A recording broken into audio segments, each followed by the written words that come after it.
हस्तिनापुर का राजमहल, राज सिंहासन पर बैठे हैं महाराज प्रतापी शांतनु। पास में मंत्रियों की सभा लगी हुई है। तभी एक मंत्री खड़े होकर निवेदन करता है, महाराज, आज हस्तिनापुर की प्रजा अत्यंत प्रसन्न है। राज्य में सुख समृद्धि है। आपके शासन में न्याय की गूंज है। राजा शांतनु मुस्कुराते हुए बोले, ये तो सब राजपुरुषों और प्रजा के सहयोग का फल है मंत्रीवर, किंतु मेरा हृदय अभी भी एक अभाव अनुभव करता है। राज दरबार में सब विस्मय से देखते हैं। तभी राजा गंभीर स्वर में कहते हैं, मैं शिकार के लिए गंगा तट की ओर जाऊंगा। वहां मेरा मन शांति का अनुभव करता है। तब उसके बाद राजा अपने कक्ष में जाते हैं और राज दरबार में सब मौन हो जाते हैं। राजा उठते हैं और अपने कुछ सैनिकों को साथ लेकर हस्तिनापुर से निकल पड़ते हैं। गंगा तट, सायंकाल का समय था। सूर्य अस्त होने को है। एक हल्की शीतल हवा बह रही है। राजा शांतनु अपने घोड़े पर सवार होकर नदी किनारे आ पहुंचे हैं। उनके कानों में जल की कलकल ध्वनि पड़ रही है। तभी अचानक उनकी दृष्टि एक दिव्य रूपवती स्त्री पर पड़ती है, जो गंगा के जल में पदार्पण कर रही है। उसके लंबे काले केश धीरे धीरे बहते जल में लहरा रहे हैं। उसकी आंखें चंद्रमा की शीतलता से परिपूर्ण हैं। उसकी मोहिनी छवि देखकर राजा शांतनु कुछ क्षण के लिए स्तब्ध रह जाते हैं। राजा स्वयं से कहते हैं, यह कौन है? क्या कोई अप्सरा स्वर्ग से उतर आई है या कोई और? राजा अपने घोड़े से उतरते हैं और धीरे धीरे उस दिव्य नारी की ओर बढ़ते हैं। उनके कदम अनायास ही उसकी ओर खींचते जा रहे हैं। स्त्री उन्हें देखकर मंद मुस्कान बिखेरती है, मानो वह जानती हो कि राजा उसे निहार रहे हैं। राजा शांतनु साहस जुटाकर कहते हैं, हे सुंदरी, आप कौन हो? आपकी छवि इतनी अनुपम क्यों है? क्या आप कोई देवी हो? स्त्री राजा की ओर देखती है। उसकी आंखों में रहस्य की एक झलक है। वह कुछ नहीं कहती, केवल मुस्कुरा देती है। राजा उसके इस मौन में और अधिक उलझ जाते हैं। राजा शांतनु फिर से बोलते हैं, यदि तुम कोई दैवीय शक्ति हो तो कृपया मुझे बताओ। यदि तुम कोई स्त्री हो तो क्या मैं तुम्हारे नाम का सौभाग्य पा सकता हूं?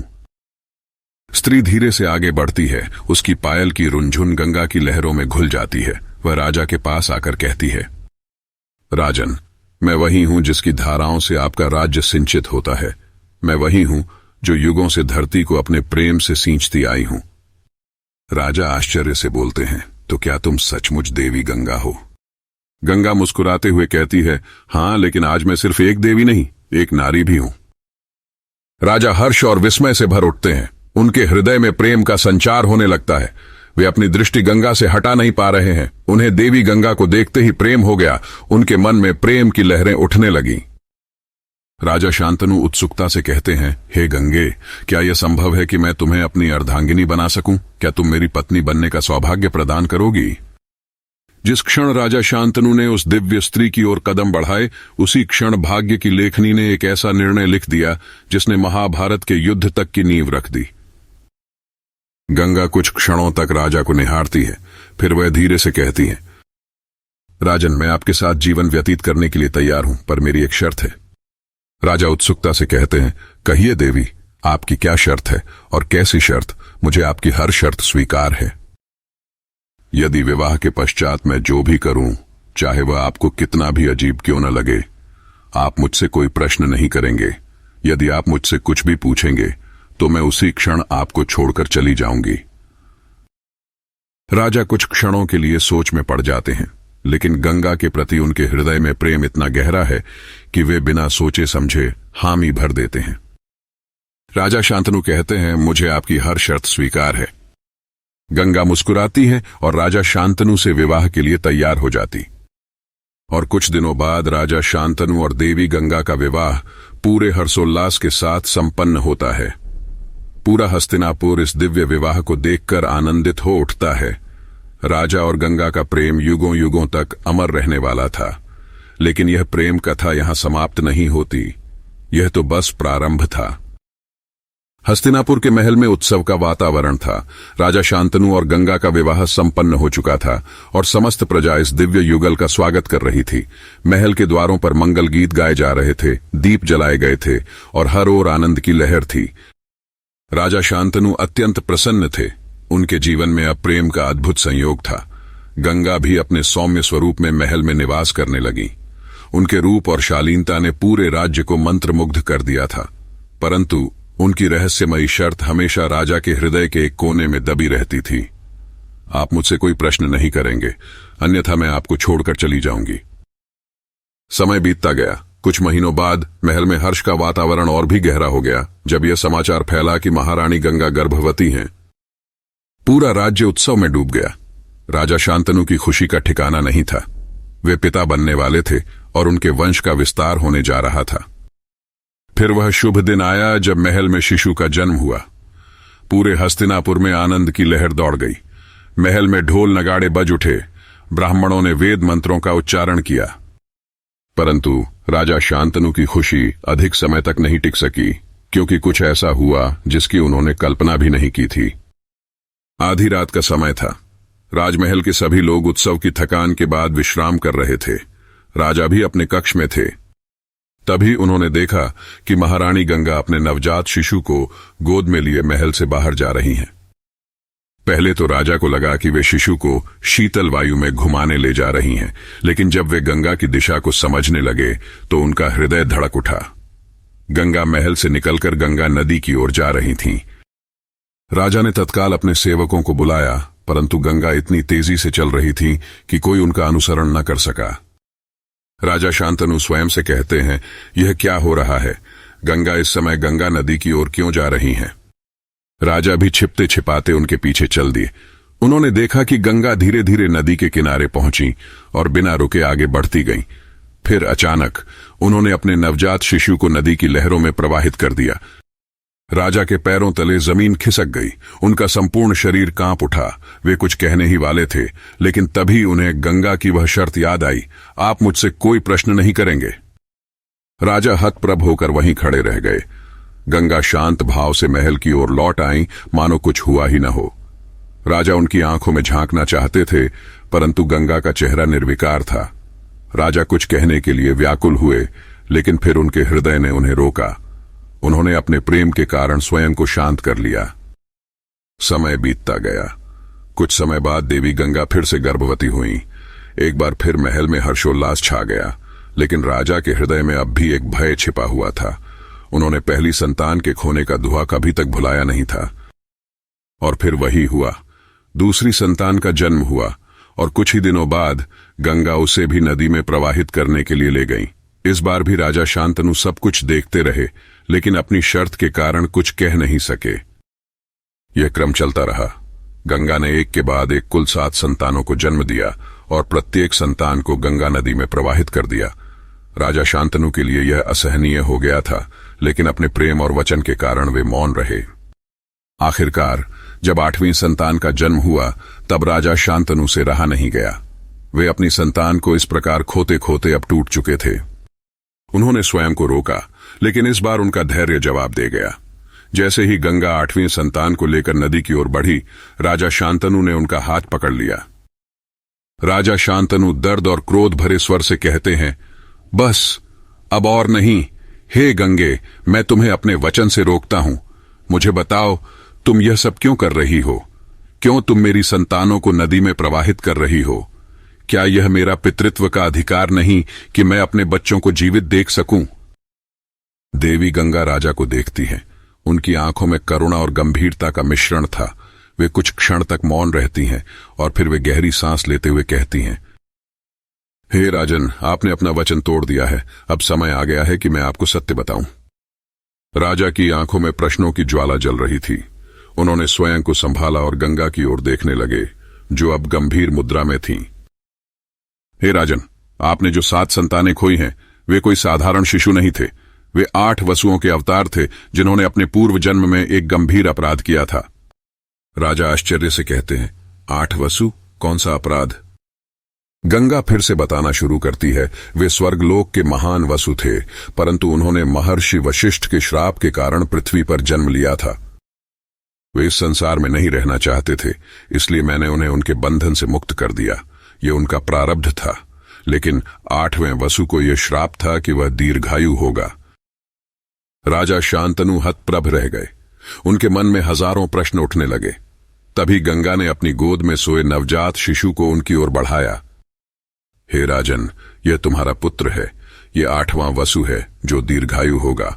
इस शिशु का नाम होगा देवव्रत, यही भविष्य में इतिहास के पृष्ठों में भीष्म पितामह के नाम से प्रसिद्ध होगा। राजा शांतनु अवाक रह गए। उन्होंने अपने पुत्र को गोद में उठा लिया और उनकी आंखों में आंसू छलक उठे। गंगा राजा को अंतिम बार देखती हैं और फिर धीरे धीरे लहरों में विलीन हो जाती हैं। राजा शांतनु अपनी गोद में अपने पुत्र को लिए स्तब्ध खड़े थे। गंगा की लहरें धीरे धीरे शांत हो रही थीं, लेकिन उनके हृदय में तूफान उमड़ रहा था।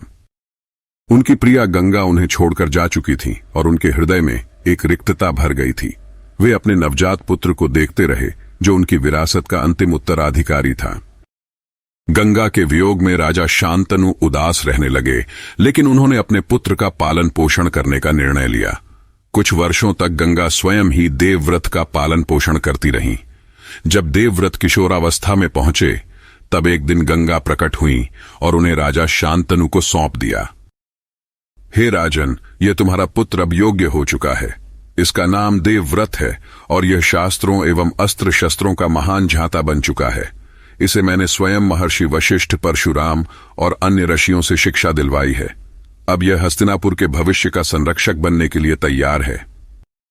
राजा शांतनु ने अपने पुत्र को गले से लगा लिया।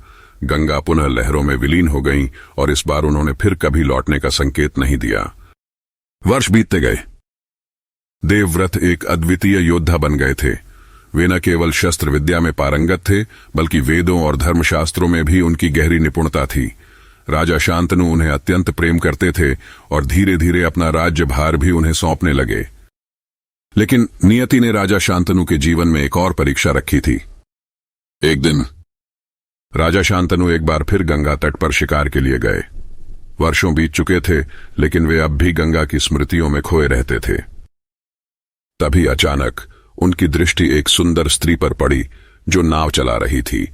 उसका रूप मोहक था, उसकी चाल लहरों के समान थी और उसकी आंखों में गहरा आकर्षण था। राजा शांतनु एक बार फिर प्रेम में पड़ गए। राजा शांतनु खुद से ही कहते हैं, यह सुंदरी कौन है? इसकी सुंदरता गंगा से कम नहीं। मेरा हृदय इसकी ओर खिंचता जा रहा है। राजा धीरे धीरे उस स्त्री के पास पहुंचे और उससे उसका परिचय पूछा। हे सुंदरी, तुम कौन हो? इस गंगा तट पर अकेली क्या कर रही हो? स्त्री विनम्रता से बोली, राजन, मैं निषाद राज की पुत्री सत्यवती हूं। मैं अपने पिता के साथ नाव चलाने का कार्य करती हूं। राजा शांतनु मंत्रमुग्ध हो गए। उन्होंने निश्चय कर लिया कि वे सत्यवती से विवाह करेंगे। वे तुरंत निषाद राज के पास गए और विवाह का प्रस्ताव रखा। लेकिन निषाद राज ने एक शर्त रख दी। हे राजन, मैं आपकी भक्ति और प्रेम को समझता हूं, लेकिन मेरी एक चिंता है। यदि मेरी पुत्री सत्यवती आपकी रानी बनेगी, तो क्या उसके संतान को ही हस्तिनापुर का उत्तराधिकारी बनाया जाएगा? राजा शांतनु यह सुनकर स्तब्ध रह गए। वे अपने पुत्र देवव्रत से अत्यधिक प्रेम करते थे और वे उसे ही उत्तराधिकारी बनाना चाहते थे, लेकिन सत्यवती के प्रेम ने उन्हें दुविधा में डाल दिया। वे चुपचाप महल लौट आए और उदास रहने लगे। देवव्रत ने देखा कि उनके पिता किसी गहरे दुख में हैं। वे उनके कक्ष में गए और कारण जानना चाहा। पिताश्री, आप कई दिनों से मौन और उदास हैं। कृपया मुझे बताइए कि आपका हृदय किस बात से व्यथित है। राजा शांतनु ने कोई उत्तर नहीं दिया, लेकिन देवव्रत को संकेत मिल चुका था। वे स्वयं निषाद राज के पास पहुंचे और पूरी बात समझी। अपने पिता के प्रेम और सुख के लिए देवव्रत ने वह प्रतिज्ञा ली, जो इतिहास में भीष्म प्रतिज्ञा के नाम से प्रसिद्ध हुई। देवव्रत दृढ़ता से कहे, हे निषाद राज, मैं आपको यह वचन देता हूं कि मैं हस्तिनापुर के सिंहासन का कभी अधिकारी नहीं बनूंगा। सत्यवती माता के पुत्र ही इस राज्य के उत्तराधिकारी होंगे। लेकिन निषाद राज को अभी भी संदेह था। उन्होंने एक और प्रश्न उठाया। राजकुमार, यदि आप राजा नहीं बनेंगे तो भविष्य में आपके संतान इस राज्य पर अपना अधिकार जता सकती हैं। तब क्या होगा? यह सुनकर देवव्रत ने वह भयानक प्रतिज्ञा ली, जिसने उन्हें अमर बना दिया। मैं यह भी प्रतिज्ञा करता हूं कि मैं आजीवन ब्रह्मचारी रहूंगा। मैं कभी विवाह नहीं करूंगा और कोई संतान नहीं होगी। मैं सदैव हस्तिनापुर के राज्य का सेवक बनकर रहूंगा। जैसे ही देवव्रत ने यह वचन लिया, स्वर्ग में देवताओं ने पुष्प वर्षा की। गंगा तट पर हलचल मच गई। स्वयं गंगा ने प्रकट होकर अपने पुत्र को आशीर्वाद दिया। हे पुत्र, आज से तुम भीष्म कहलाओगे। तुम्हारी प्रतिज्ञा इतनी प्रबल होगी कि स्वयं मृत्यु भी तुम्हें अपनी इच्छा से नहीं छू सकेगी। तुम तभी मरोगे जब तुम स्वयं इसे स्वीकार करोगे। राजा शांतनु को जब यह झांत हुआ तो वे फूट फूट कर रो पड़े। उन्होंने अपने पुत्र को गले लगा लिया, लेकिन भीतर से टूट चुके थे। वे समझ गए कि उनके पुत्र ने उनके प्रेम के लिए अपना पूरा जीवन बलिदान कर दिया। इस प्रकार भीष्म प्रतिज्ञा के कारण ही महाभारत का बीज बोया गया। सत्यवती के पुत्रों से कुरुवंश आगे बढ़ा, लेकिन नियति ने उनके राज्य को महान संघर्षों की ओर धकेल दिया। यदि भीष्म ने यह प्रतिज्ञा न ली होती तो शायद महाभारत का युद्ध कभी न हुआ होता। देवी गंगा और राजा शांतनु की अद्भुत प्रेम कथा, जिसमें प्रेम, त्याग और नियति की लीला सब कुछ समाहित था। क्या यह प्रेम सुखद था या यह त्याग ही प्रेम का वास्तविक स्वरूप था? यह प्रश्न युगों युगों तक अनुत्तरित रहेगा। यह कथा केवल प्रेम की नहीं, बल्कि त्याग, कर्तव्य और नियति की भी कहानी है। गंगा और शांतनु का प्रेम कालातीत था, लेकिन उनके प्रेम ने एक ऐसा पुत्र दिया जिसने युगों युगों तक धर्म और मर्यादा का पालन किया, भीष्म पितामह। गंगा अपने वचनानुसार शांतनु को छोड़कर चली गईं, लेकिन उन्होंने अपने पुत्र को अमरत्व और अद्वितीय शक्ति का वरदान दिया। वहीं शांतनु ने अपने प्रेम के लिए अपने पुत्र को खो दिया और भीष्म ने अपने पिता के प्रेम के लिए अपना पूरा जीवन त्याग दिया। यही प्रेम का सबसे बड़ा रूप था, स्वयं को मिटाकर अपने प्रियजनों की खुशी के लिए समर्पित होना। गंगा, शांतनु और भीष्म की यह कथा हमें यही सिखाती है कि प्रेम केवल पाने का नाम नहीं, बल्कि त्याग करने का भी नाम है।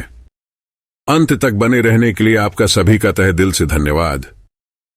आपको यह कथा कैसी लगी? क्या आपको और भी ऐसे पौराणिक प्रसंगों की कथा सुननी है? हमें अवश्य बताइए।